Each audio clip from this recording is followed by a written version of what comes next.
আমরা আজকে মধুপুর এই আনারস চত্বরে অ্যাডভোকেট মোহাম্মদ আলীর নমিনেশনের ব্যাপারে যে অবৈধ নমিনেশন দিয়েছে তারই প্রতিবাদে আমরা আজকে মধুপুরে জনমুখে সবাই উপস্থিত হয়েছি।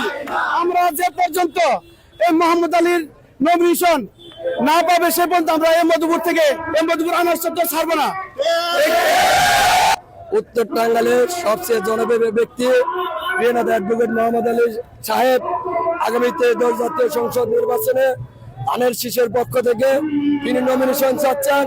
বিগত ৩ তারিখ আমার নেতা তারেক রহমান ঘোষণা করেছেন বিগত দিনে 17 বছরে যারা রাজপথে ছিল হামলা জেল কেটেছে।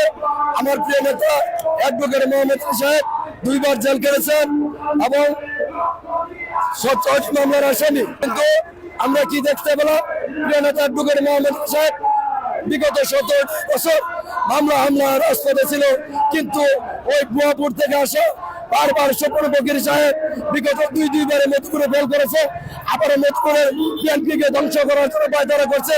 কোন থেকে কার সরায় এখানে সে প্রাথমিক মনোনয়ন আসলো, আমরা এই মনোনয়ন ওই রাজতের মনোনয়ন আমরা আমার যতক্ষণ পর্যন্ত প্রিয় নেতা অ্যাডভোকেট মোহাম্মদ আলী সাহেব আমাদের স্থানীয় সন্তান অ্যাডভোকেট মোহাম্মদ আলী সাহেবকে পুনরায় মনোনয়ন না দেওয়া হবে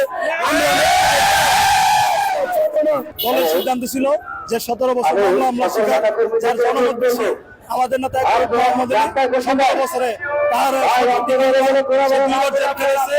রিমান্ডে নেওয়া হয়েছিল। তো তার জনমত মধুপুর ধনবাড়ি মানুষ তার এত পরিমাণ জনমত যে সকল মানুষই তাকে চায়, মধুপুরের স্থানীয় সন্তান তাকে চায়। তো বহাবুর থেকে কর্তৃক আসা যে যাকে প্রাথমিকভাবে নমিনেশন ঘোষণা করা হয়েছে তার তেমন জনমত নেই।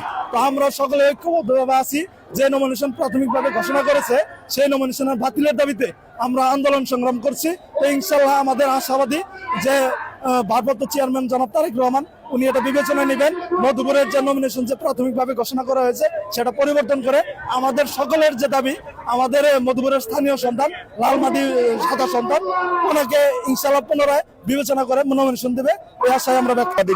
আপনারা আজকে কি কারণে দাঁড়াইছেন? আজকে আপনারা জানেন কিছুদিন পূর্বে আমাদের প্রিয় নেতা বিএনপির মহাসচিব জনাব ফখরুল ইসলাম আলমগীর সাহেব সাংবাদিকদের মাধ্যমে সারা বাংলাদেশে একটা সম্ভাব্য তালিকা, সেই তালিকায় মধুপুরের ধনবাড়িতে একটি নাম এসেছে, তার নাম আলহাজ ফকির মাওলানা স্বপন।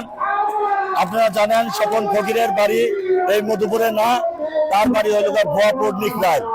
সে দীর্ঘদিন ধরে মধুপুর আসছে, কিন্তু মধুপুরের মানুষ তাকে পছন্দ করে না। 2001 সালে তাকে বয়কট করেছে, 40,000 ভোট দিয়েছিল তাকে, সে 3য় স্থান অধিকার করেছিল, কারণ মধুপুরের মানুষ বাইরের লোক পছন্দ করে না। আজকে এখানে বিক্ষোভ প্রতিবাদ জানাচ্ছি আমাদের প্রিয় নেতা ভারপ্রাপ্ত চেয়ারম্যান তারেক রহমানকে। তারেক রহমান কথা দিয়েছিল যে জনতা যেখানে নমিনেশন হবে সেখানে আন্দোলন সংগ্রামের রাজপথে 17 বছর যারা এই সংগ্রাম করে নির্যাতিত নিপীড়িত হয়েছে তাদের পাশে আগামীতে নমিনেশন দেওয়া হবে, মূল্যায়ন করা হবে, সেটাকে বিশ্বাস করে আজও আমরা রাজপথে আছি। অ্যাডভোকেট মোহাম্মদ আলীর নমিনেশন আমরা তাকে দিতে বলি, ফেরত চাই, দিতে হবে।